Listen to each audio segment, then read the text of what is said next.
Welcome to Poetry Hour, Sunday Poetry Hour with OG. And today I'm reading from Lost Negro Records, a colored history chapbook written by actually myself. And so let me get settled with the stream right here, and we can go directly into the words. Okay.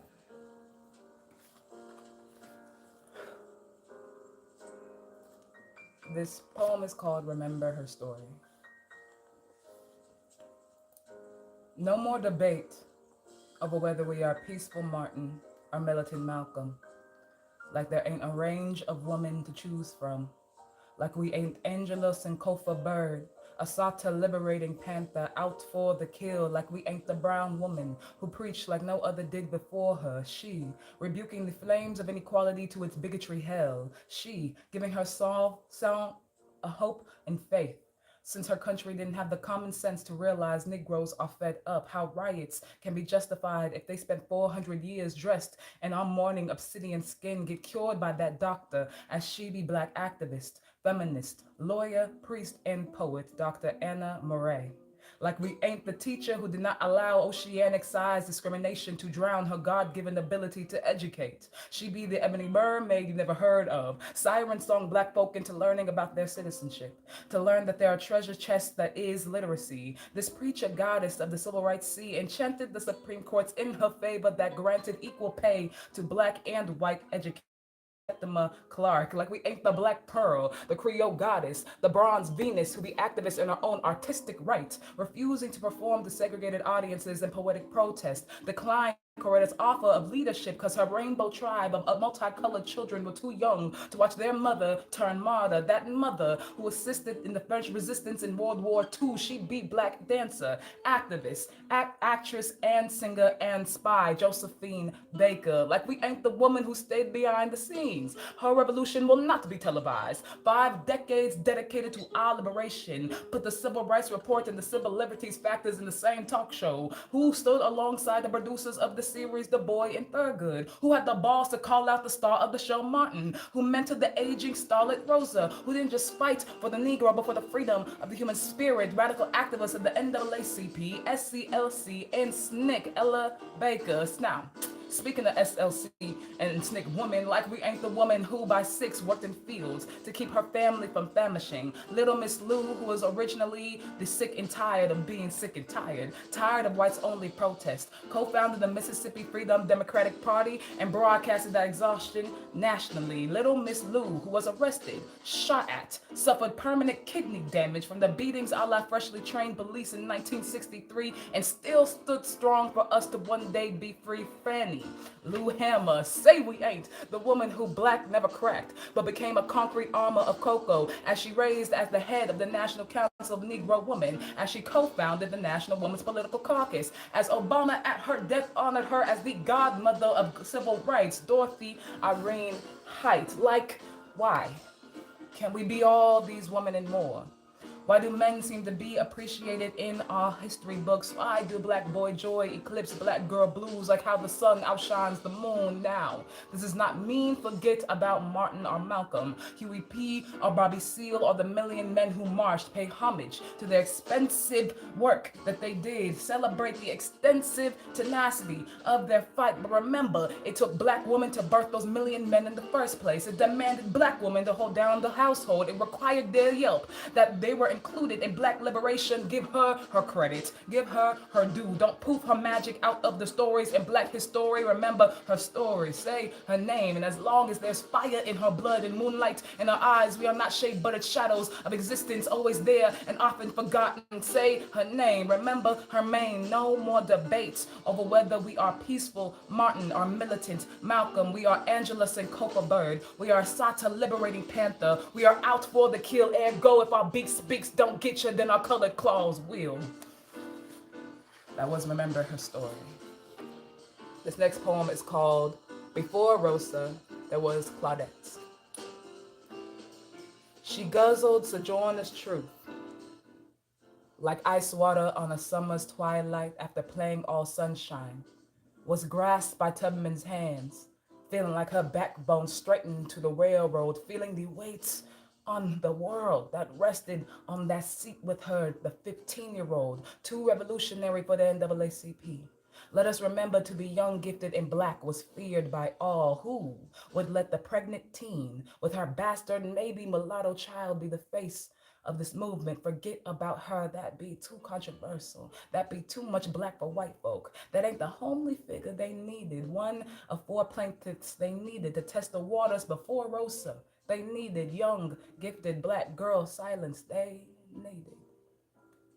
That poem was about Claudette, who was the person who actually did the first run through before Rosa sat in the back of the bus. Hey, Kat, thank you for being here. I hope you're enjoying the poetry. If you are enjoying the poetry, please leave a like, please leave some reactions, put something inside the comments. I can see it through my laptop right here. I'm in the back room of YouTube. I'm here every other Sunday reading from Black poetry books because we deserve to be heard. I feel like there's a lot of places on YouTube that reads people's books, but if it's not the author reading their own, then you don't really get a lot of the black pieces. And so I just happen to have a lot and happen to be a black author myself. And so this next poem is called Eunice Wayman's Black Girl Blitz, aka Transcendent Her Lullabies, a poem about Nina Simone. Sorry, looking at the chat. Hey, said, oh my goodness. This is the first time it's so funny the first time you pop it in my chat and I'm doing not music because yesterday I was creating music. On Wednesdays I perform. This day is the day that I read poetry from my books and other black poetry books. So I do hope to see you said in one of my other live streams. Obviously, I know you're a moderator over there, Curtis King, so do you boo, do you boo. But okay. This poem is called, again, Eunice Wayman's Black Girl Blitz. She possessed a spirit preeminent. She possessed a mind transcendent. Transcendent be her piano keys ripping melodies.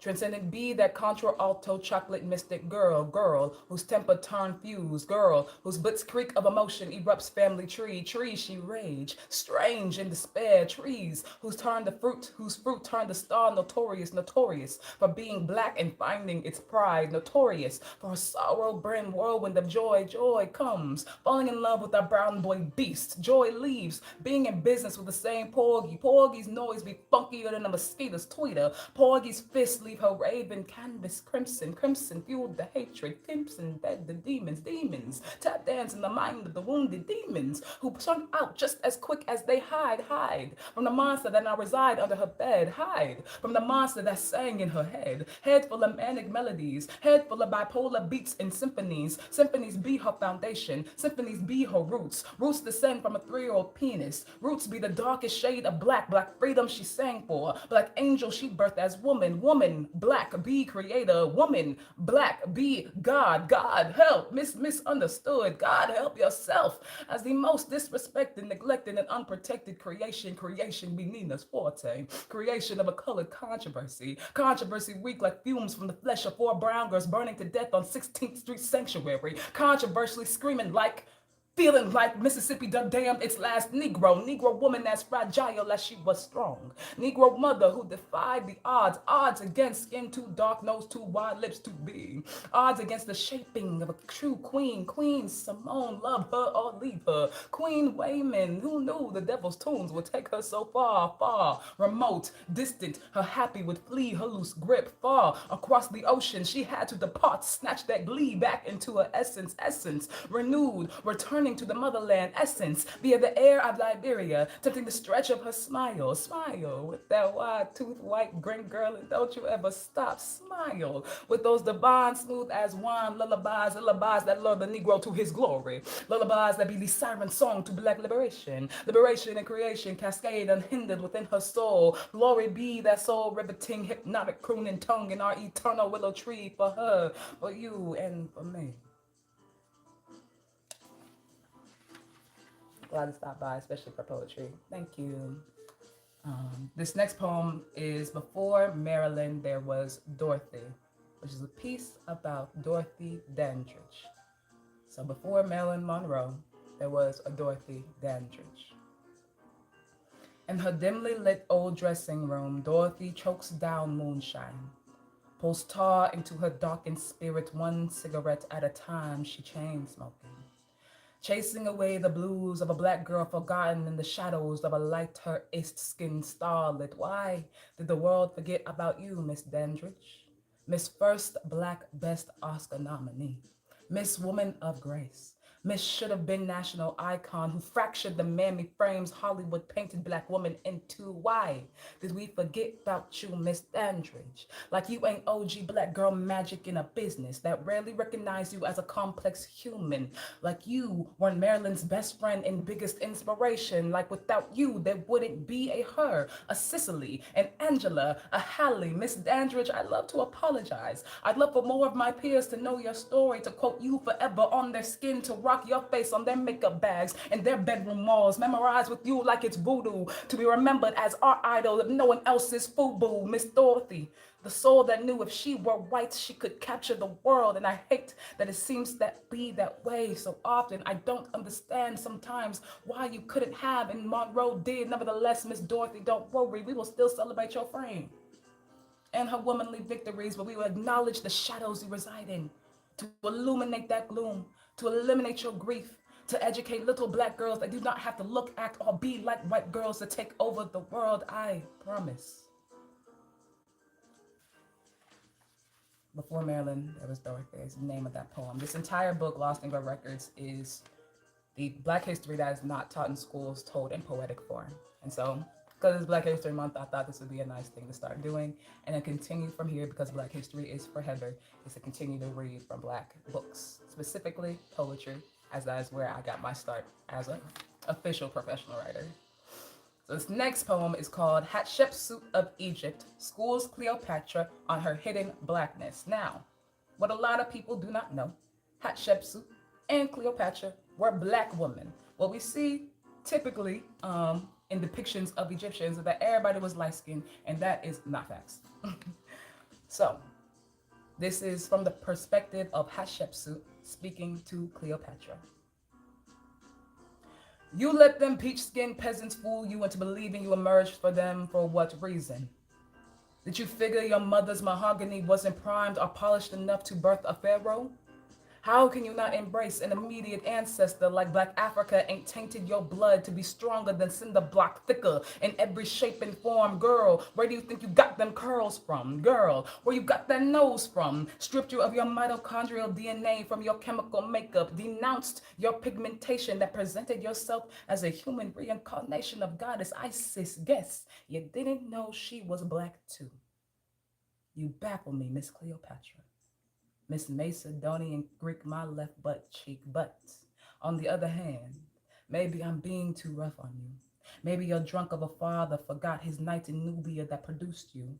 Maybe they kept here long enough to birth you, then banished the coffee-colored harlot, made they hide your history from you, like people of that shade often do to us. Could have been they told you were just a little more tan than your cousins. Could have been that damn movie, really carved that Greek Rosetta Stone into you. However, let me tell you, I did not become the first female pharaoh of Egypt without the memory of my mother's strength guiding me.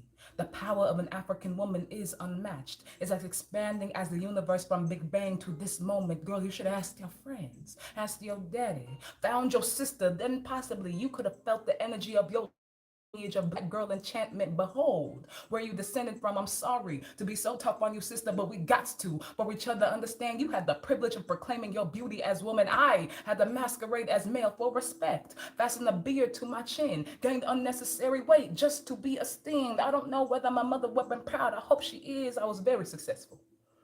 Then historians even say I ruled longer and more prosperous than any woman after me. And you, my little Cleo, were the last of us. I plead. Remember your history. Remember your brown side. Then there will probably be a chance I'll forgive you. Turn my other cheek, smile, and let it slide, and you can give me five, finally accepting your black hand side.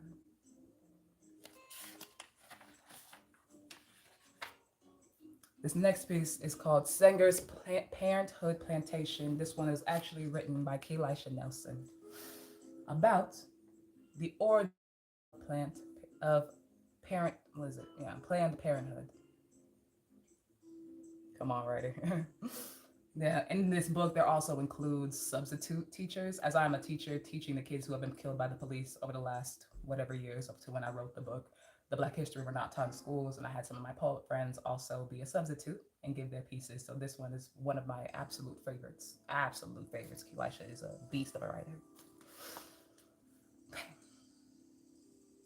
They tried to quiet the Negro spirituals of all hood rat bellies. Hush. This poem used to have periods. The last poem without periods got banned in America. Howling my skin still makes me contraband in America. Somewhere in this poem's womb, God is sent shaping with rib, the next Adam to dwell in the garden of evolution. But this poem has just waltzed into a clinic. Dr. Sanger has just planned a parenthood plantation full of cotton, and none of us niggers noticed we were picking it, started pulling our own triggers. I want the shot to blend the bloody mess my body makes beautiful. Oh, hush. Margaret smiles as this poem bends hip, is pushed out. Raping my culture has never been this easy, never been so possible. Birth control for these colored girls who keep raising these murderers, these melanin mistakes. Birth control for all the colored girls in my school who just want their periods to stop. Girl, hush. When my doctor asked me if I wanted Depo, I should have asked if it meant my womb needed sterilization. The purpose in promoting birth control was to create a race of thoroughbreds. More children for the fit, less children for the unfit. Miss Margaret. How could you tell I was unfit? Was it the holes in my jeans?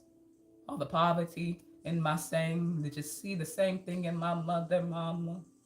Did they make you stop at 3 too? Section 8 in WIC for the colored girls who agreed to tie their tubes and they called it a miracle. Called the Mississippi appendectomy a conspiracy. Forgot to put it in our textbooks. Refuted a whole decade dedicated to eugenics. How well America can make magic trick of my people and call it medicine. Taught me to memorialize a murderer. Taught me to love an organization birthed from bigotry. Baptized in racism every 3 months. This poem gets its shot of genocide. Hush, honey, hush. This poem's mother is just happy she's not 9 months stupid. And her grandmother is declaring it unnatural because she's been quiet for so damn long, and this poem is gonna get banned in America, won't be allowed to speak at feminist rallies, as she is just a little bit bloody, a little too bloated because she refuses to stop bleeding. Gotta jump, picked up a copy of the book. Oh my goodness, Sad, thank you so much. Please let me know what your favorite pieces are. I hope to see you in one of the other lives, and definitely in the DIY chat. Do you rehearse or flow with this? Because this is some poetic genius. Oh, it is a book. I'm just reading. I have, because I did, write a majority of these words, I do know them, and then I do perform consistently. So this is what I kind of do, Kat. Reading some of the chats right now. Hi, I'm from Europe, live in Budapest. You are a great woman. Oh, I appreciate you. I'm glad. I always wonder, this is definitely Black history, but definitely if anybody wants to know some Black history, this is a really great book. That is probably, will always be one of my proudest art pieces I may ever make in my life. Or at least I would say in the first section. Obviously, I'm in my 20s. I have a whole lot of life ahead of me. Okay. So we're going to continue to the next section. This piece is called Too Sweet of a Sound. It is about the um, rumor that the man who wrote Amazing Grace was actually on a slave ship as he wrote it. That ship that we all know that he wrote it, it was actually a slave ship. So, Amazing Grace, how sweet the sound, as the harmony floated about the bellies of slave ships. As him was their last ligament to their culture, to their God, how sweet the sound tasted in their longing mouths, since colonization cannibalized their village tongues as snack. How sweet the sound was to the captain who stole its saccharine nectar, forced the dew through his caucasoid filter, plastered his stamp on the bottle, called the juice his new creation, called a Negro spiritual a folk hymn, never credited where he copped the beat from. If an atheist slave trader and ship owner almost dies and figures that it was the mercy of God that saved him, then later in life speaks for the abolition of slavery, do we forgive him? Guess when you's saved, your past sin is forgotten. Guess when you's turned Christian, your old slaves don't really be slaves. Guess we should overlook him because his captives were said to be treated okay. Guess he wrote Amazing Grace to save himself. Now I hope this history isn't true. Too sweet of a sound. This next piece, and I'll go on for about 45 minutes on these Sundays, so appreciate y'all. All the information on the books are in the description. Make sure to please like, subscribe. I have a lot of other live streams I do and content. I'm actually a rapper. Um, put something in the chat, all that jazz. I am definitely still a small YouTuber under 1,000 subscribers, and we trying to raise that up this year. So I appreciate y'all. Now, this next piece, I adore this piece because it was written with a woman named Jad. Well, it was written in a workshop at B&B with a extremely phenomenal Nigerian poet.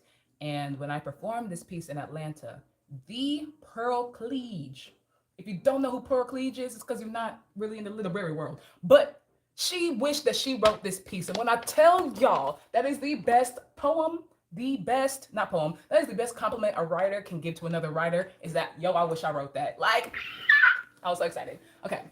But this is for sure one of the most popular pieces that I perform called Your Aunt Jemima Grooves Down Peculiar Streets. Yes, sir. Roll to 1K, Cat. Cat, remind me, high key, also to make you a moderator. Make you actually my very first moderator, because I just actually supremely appreciate that you're the first person to be in every single form of live stream and be commenting on things and really just show that super great like support of me. And I want to be able to give you something, even though I can't necessarily send something to South Africa as of now. Wait till money's up. I would love to make you a moderator, man. Yeah. Let's get to this piece. Your Aunt Jemima grooves down peculiar streets. With hands that can pancake police into crippling crepes of white tears, I stroll through my hood, head high, proud of my scarlet stained apron red, puddled from the raw dog meats I saved. Child, I turn nooses to noodles, and Mouse's mom stared in fear, stared in ignorance, stared into empty tombs while I smile, also giggle, even and whisk away on my black broom, but I's no evil witch.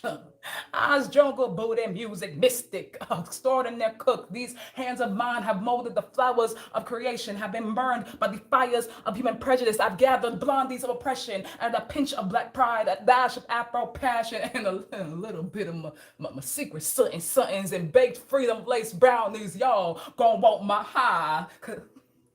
So I opens a bakery and tell stories of blackness wrapped in cellophane, sprinkle in some Jim Crow's feet, the pack punch and a taste so good, and make you want to slap your master. Because Aunt Jemima knows that you know better than never raise your hand at your mama. My wisdom pours out of me like syrup from my best friend, Miss Butterworth's worn and bruised and battered body of a bottle, but it ain't sweet. Black wisdom is pain flavored, shaken in trial, stirred in tribulations. It is a medicine that heals sick souls. Your Aunt Jemima's recipe stir up white folks' emotions like the ingredients in my bowl. Make the boys in blue lay down their ironically black guns and offer us a peach hand. Offer us a Louisiana fresh jasmine plucked from the vines that once grew. All the branches offer us an apology for once. Like, damn, can't she get all of her rights for once? My hands are pruned, weathered, raisin from the lakes, streams, rivers, eyes waded. I alone soothe God's troubles, raisin from raising them white folks, baby kids like yeast, raisin from trying to raise the sun and the black children. I never got a chance to bear's darkness like hope in the corner of Uncle Ben's sister Fran's cousin's mama's Pandora's box. I am OG MMA. And your Jemima, the white men minstrel show in blackface. But your mama be slick with a slave talk, so don't try me wrong. Mammy Molly's picnic was lit. No, you're not invited to the next one. Mammy Chloe ain't cooking no more. Mammy Florida's having good times on her own show eyes. Ain't in town, honey, us. And I'm mystical. Goddamn magnificent and God blessed melanated hands are away now. Waiting, resting, just for love to spore our children like you. In our Kentucky bread kitchen just off Peculiar Street. That was your Aunt Jemima Groves down Peculiar Street. All right, how far are we into the stream? We have about 15 more minutes. Let's get it. Okay, I'm gonna do this piece that I really love. I don't perform it often because it is a longer piece, and sometimes I get concerned if people really want to stick around and listen to someone for like 6 minutes talk about Black folk distressing doctors. But if you're here for Black poetry. So let me get some lip gosh. Girl. Okay. Have you ever wondered why Black folk distress doctors? Some say it's because whenever they go, they come back sick. An old wives' tale of just another paranoid Negro, just trying to get out of another bill he cannot afford. But I think we should revisit the truth behind the tale. Just ask America's father of gynecology. Just ask J. Meron Sims himself who his lab rats were. Hailed as the king of modern medicine due to breakthrough after breakthrough after breakthrough after breaking through the hymens, cutting up the clitorises, digging his metal inside the holy grounds of enslaved Black women, perfecting his craft using their vaginas as practice dummies, as something used and discarded at the will of a doctor in search for a legacy.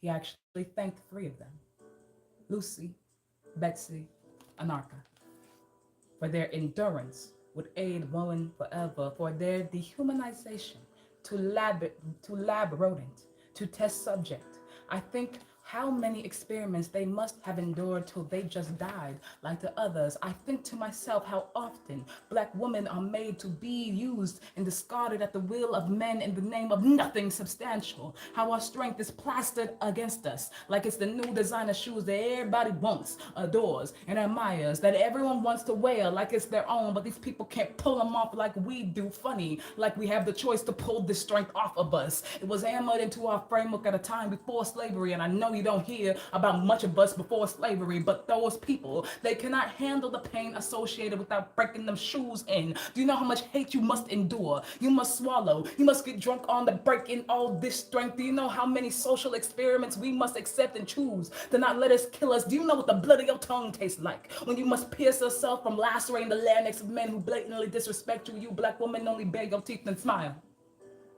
Keep your claws hidden for fear of just being one of the angry ones. Don't mind the poking and prodding in places you gave no consent to. Don't mind the racist, the sexist, your pastor, your mother.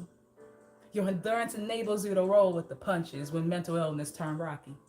You ain't supposed to feel nothing. Your endurance enables you to always be accessible to someone, to everyone else's needs. Put away your own. You ain't a Black girl to them, you a pack mule. So what, you get tired sometimes, get sad sometimes, just can't go on sometimes. Your strength cannot be pulled off by anyone, so they choose you. So he chose you, and weakness and failure is not in our vocabulary, so we allow to be chosen over and over again. Does that answer the question? Reason 2, don't think doctors' experimentation on Negroes was only a female phenomena. For the men, take a plane to Tuskegee, Alabama, pass over the university, take a wormhole to 1932, and land in a town that feared the bad blood so much it shook the few morals they had away. Now walk out of that plane and witness the most diabolical deceit of the decade, when its 400 Black men assumed they were being proactive, attempting to aid science by being pre-treated for syphilis, when in actuality they were injected with the infection.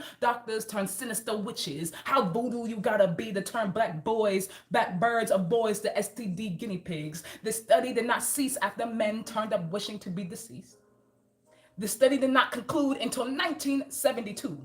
These boys were utilized to better everyone else's lives. Sounds like slavery never actually ended. We look to medical history like each patient always had a say in being a patient. How wrong, Lord?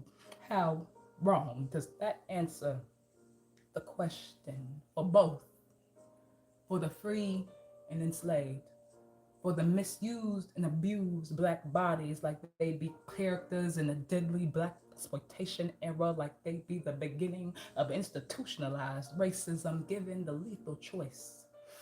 Coerced consent before, drug hazed consent after, or simply to be slit, shot, sterilized, and soiled. Both are rape. All are crimes against humanity. Brown body returned to brown earth unripe by the hands of pretentious white men.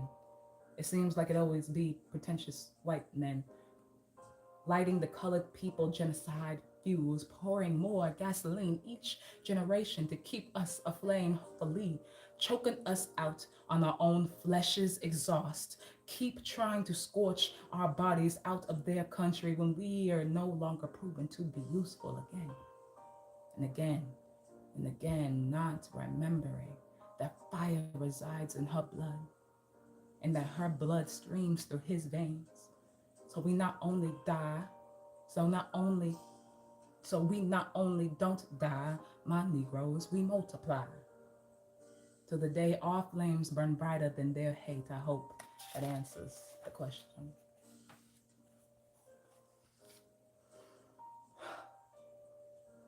This poem is called, so that poem, sorry, was called, yeah, have you ever wondered why Black folk distress doctors? And so it gives you a lot of real life examples as to why. And I could write honestly an entire another book just about that. Now this next piece, we're rounding out our pieces for the evening, morning, I don't know, midnight, wherever you are in the world. This piece is called The City That Bombed the Blacks. This is another persona piece. So imagine me as the reader, I am the actual bomb.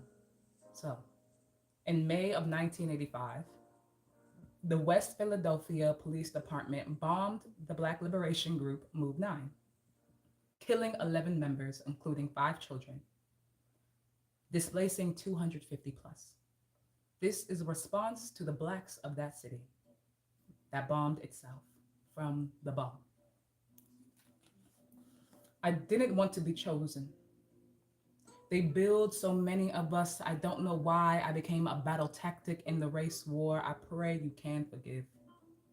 I hope you can see that we have things in common on that day. The sky turned charcoal, turned the gloomiest shade of melancholy, like death encompassed the clouds, like they were trying to tell you something on that day. I saw their bullets rain like hail. I saw a small-scale civil war. I saw a terrible, lucid nightmare to be black and obliterated on your own land. They succeeded in doing us both. Used me to make Philly burn. Used you as an example of what police could do to their own citizens. Made me kill Africa, I swear. It was on accident. If only I could control my own views. When they called my commander, I overheard them saying that you too radical. You stepping out the barrier of allowed blackness. When water hoses that pierce militant hides ain't enough. When tear gas that make vision vanish ain't enough.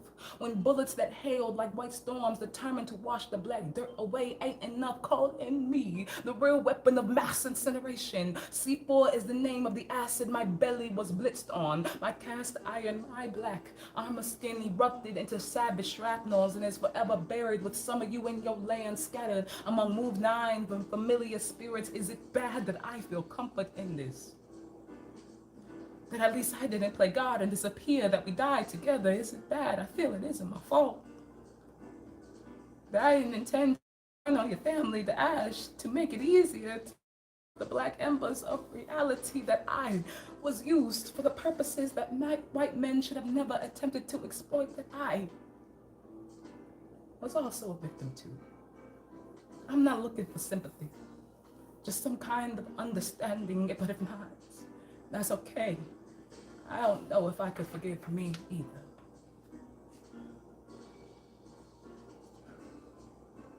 So yes, that one was the city that bombed the blacks from the perspective of a black. Mhm. Now I'll do powerful. I appreciate you being in here, Kat. Appreciate you lots, lots. Okay, we're gonna do two more pieces. Stallions and the sons of slaves. They'd race so fast you'd think they were slaves hauling foot to freedom or something. They'd win so much you think first place would have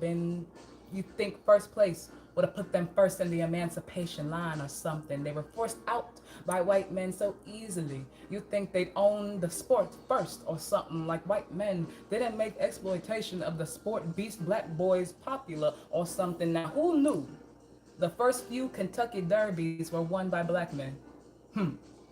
Black men getting compromised by the fume of jealousy, steaming from former slave owner sons as they sped past them.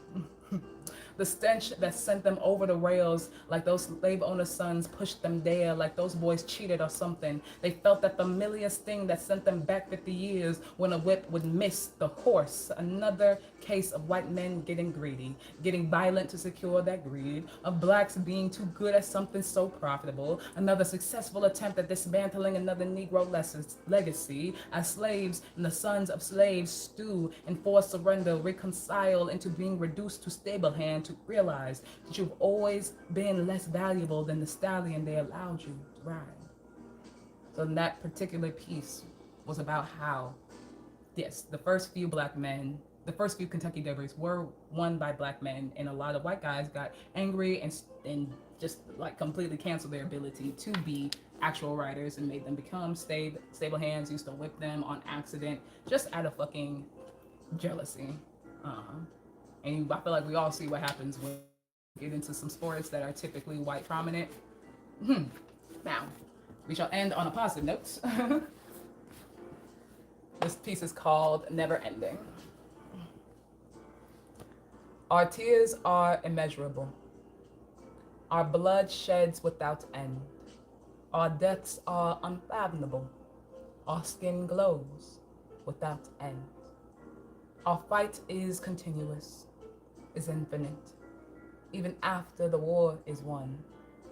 Our legacies are vibrant, are more than slavery and lynchings, and new Jim Crow claws picking away the scraps of our rights from the bare bones of our civil liberties. Our people are perpetual, are rambunctious in tramping this freedom journey. Our pride will never be diminished. Our light will never go out. Our ancestors will be proud, will be grateful. Our history will never end. See you next time, class.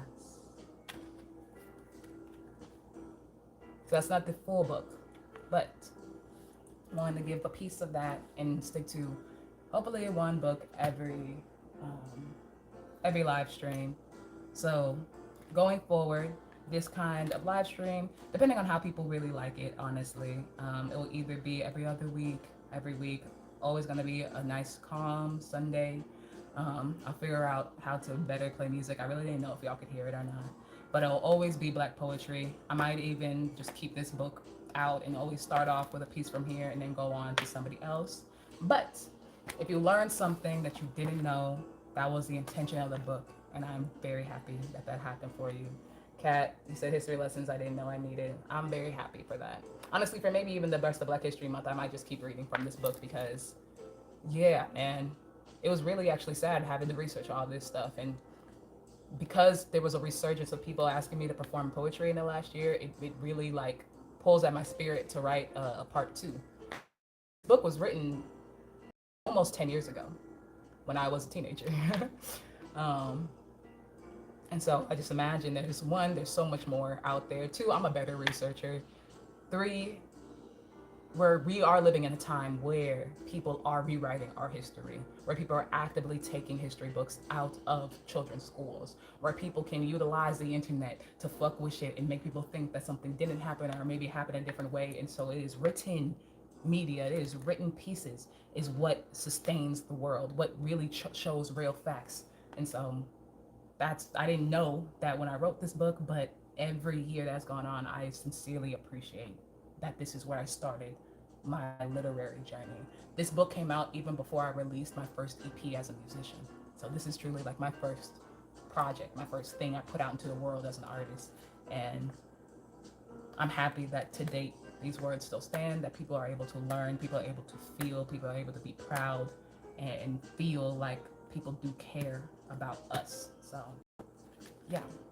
So yeah, as you know, with first dreams, it's always like the rough one. My laptop would not work for a minute, and so that's why I also, like niggas, did not get on here at actually 4:45. But I appreciate the live poetry. Thank you, Kat, for being here, and thank you for appreciating all of my arts. So Kat is somebody who's been here for my Goddess Girl Lives, where I perform live concerts in my other room. I also now am writing my next project, Music Wise, live, also every random afternoon. And now we're adding in me reading from my books and other Black poetry books because I just feel like people deserve a space for Black readings, specifically poetry. Like poetry is like the book of Psalms to me. Like it's the stuff that really hits your soul in a very poignant like kind of way. And so, yeah, those things happen all throughout the week. You can subscribe to turn on your little bell notifications to make sure that you are in the loop. You can sign up for my email list. That's where you get to know Ogechi on a real deeper level, more than what I put on these social medias. Please leave a like, and I shall see you guys in my next live stream. I appreciate y'all. Bye.